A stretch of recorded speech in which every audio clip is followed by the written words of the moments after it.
you, Gus.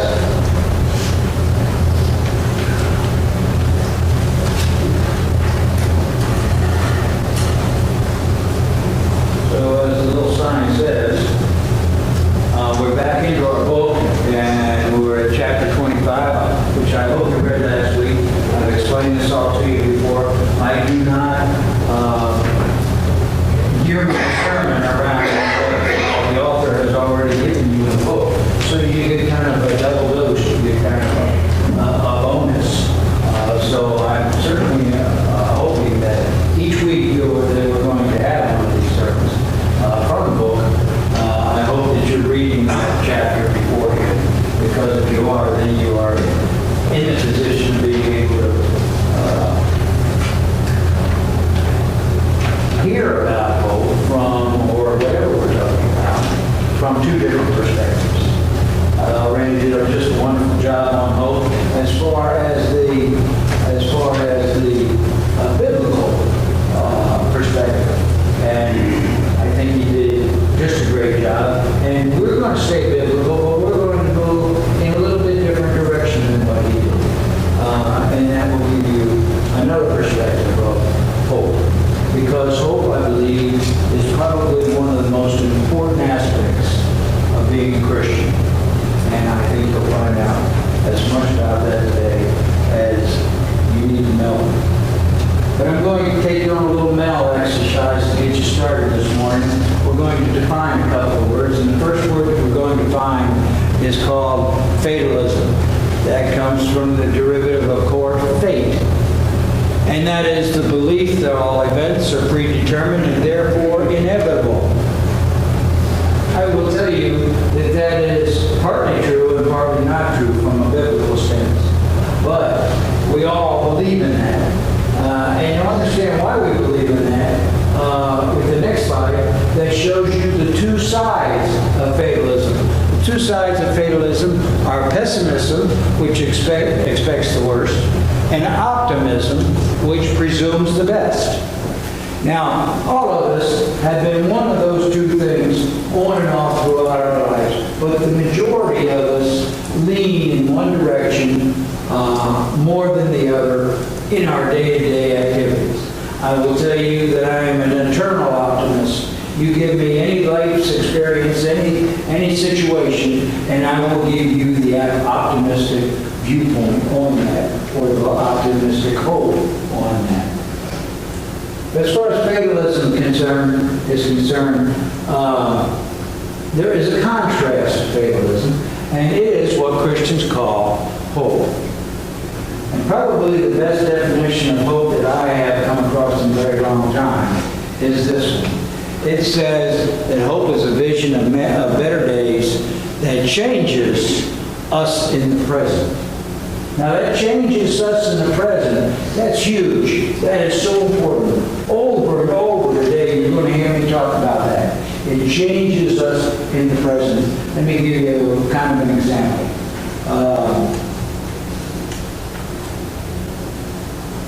Changes us in the present is how we exercise our hope. Hope isn't something that we just sit and wait for. Hope is something that we take activity in. And this is how we exercise our hope. So an example of this would be, I hope, for instance, I get a promotion at work. So if that's my hope that I get a promotion at work, then what I'm going to do is I'm going to go to work and I'm going to try to work harder. Or I'm going to try to work smarter. Or I'm going to try to learn more. Or I'm going to do whatever it is necessary to change me in whatever direction that takes, so that I am a more valuable employee to my employer. So I am very proactive in my hope, and that's what changes me in the present means. There are essentially, for our argument this morning, essentially there are just two types of hope. There is a pagan hope and there is a Christian hope.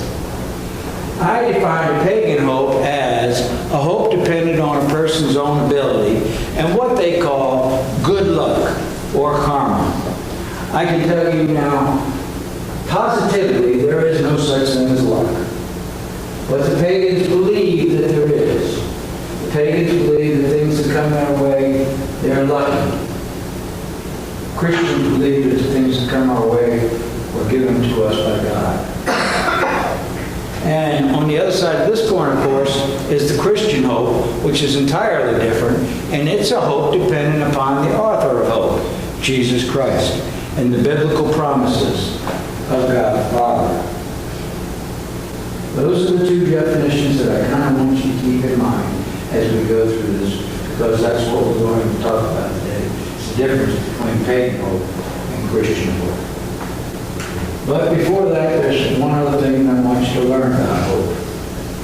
Someone once said that if someone throws a brick and that brick arbitrarily hits you in the head, that you are not responsible for that person having thrown the brick. And you are not responsible for that brick hitting you in the head. But, and this is a huge three-letter word, but you are responsible. You are responsible for your response to that brick hitting you in the head. Remember that because it's huge. It has to do with our action. It has to do with our response. That's the majority of what our hope is. The majority of our hope is our response. It's the activity that we put into our hope. Our response. The Apostle Peter once wrote in his epistle these words. He said in 1 Peter 3:15, "You must worship Christ as Lord of your life. And if someone asks about your Christian hope, always be ready to explain it." This is huge. This is huge because as Christians, we're all called on to be evangelists. And it's impossible for us to be evangelists if we can't explain to a pagan one of the most important aspects of being a Christian. And one of the most important benefits and virtues that we have in Christianity. And that is our hope. So, what I decided to do, I think that this is so important for each and every one of us. Eventually, I almost guarantee you that you're going to be justifying your Christian hope to some pagan at some time in your life. I can almost guarantee you that that's going to happen. And I want you to be prepared to be able to do that. So what I've done is I've arbitrarily just taken 6 responses. There are more, but I just picked 6. I picked 6 and I put them on the back of your bulletin so you can take them home, read them, and memorize them if you need to. You do not have to look at them now because I'm going to go through all 6 right up here on the screen. These are 6 things that we can describe to a pagan about our Christian hope. And the very first one says, Christian hope brings light into our darkness. Hope does not deny or remove the reality of dark and painful providences. However, it does shine a bright light into our valley and points to a sunrise at the end of it. This is huge. This is huge because the pagans don't have this. When we're in our valley, when we're in pain, we have a light that shines on us, that lights up the whole valley. It shows us the sunrise. And that light is Jesus Christ. And in fact, the person who will actually carry us out of the valley. This is huge to Christians because the pagan doesn't have this light. The pagan doesn't believe in Jesus Christ, so they have no light in their valley.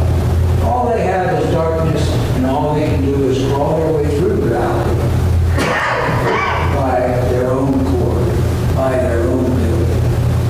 They don't have anybody to depend on like the Christian does. Second reason is Christian hope moves us forward.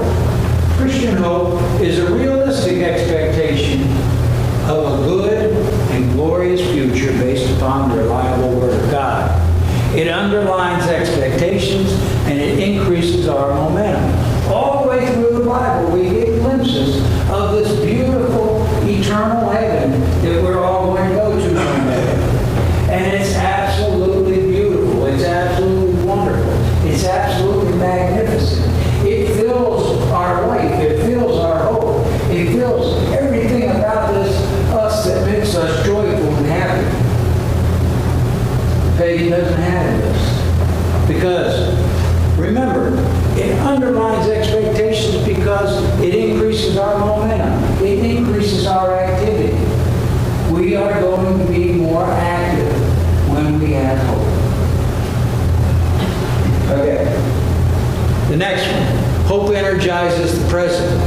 It is worth living today because we know the eternal tomorrow will be so much brighter.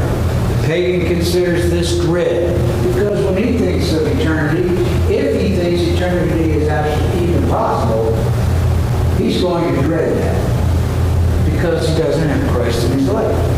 We call it desire because as we go through our life, that's all we look forward to. We look forward to the end. We look forward to that great eternal salvation. This next one's huge. It says hope is healing. Now follow me here. By definition, depression is a sense of hopelessness. You know this because you've all been there. We've all experienced depression to one degree or another. We all, every single one of us in this room, knows somebody who's in a depressed state right now to some one degree or another. If you want to help a depressed person, give that person something to hope for. This is huge.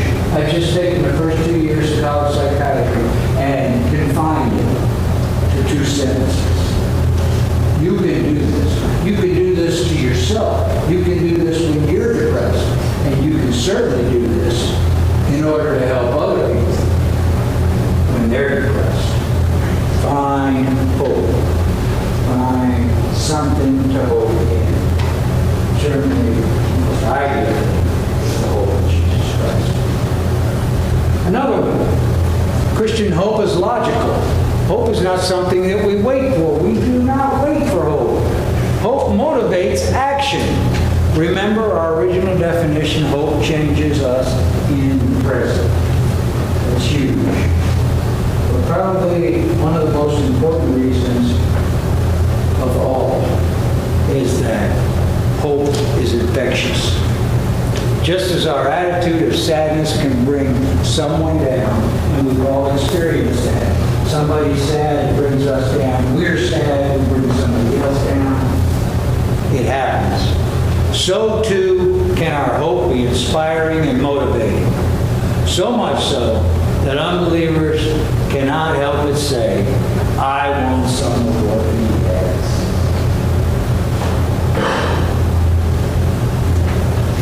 Finally, folks, in a nutshell, I'm going to give you what I think is probably the best example of the difference between Christian hope and pagan hope. And for my example, I want you to imagine 2 students. It really doesn't make any difference one way or the other. But their hope, both of them, their hope is that they can get through this academic year and they can pass and go on to the next academic year. That's their hope. One is a Christian and one is a pagan. Now the pagan says to himself,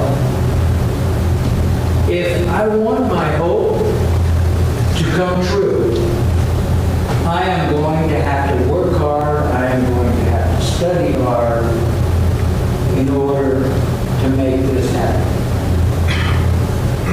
Depending entirely on himself. That's all he thinks about. What do I have to do? That's all he has to do. He depends entirely on himself to work hard and study hard to make this happen. Christian decides if he's going to make this happen, if he's going to accomplish his hope, then the first thing he's going to have to do is he's going to have to pray. He's going to have to ask the Holy Spirit to help him to study, to help him to work hard, to help him to understand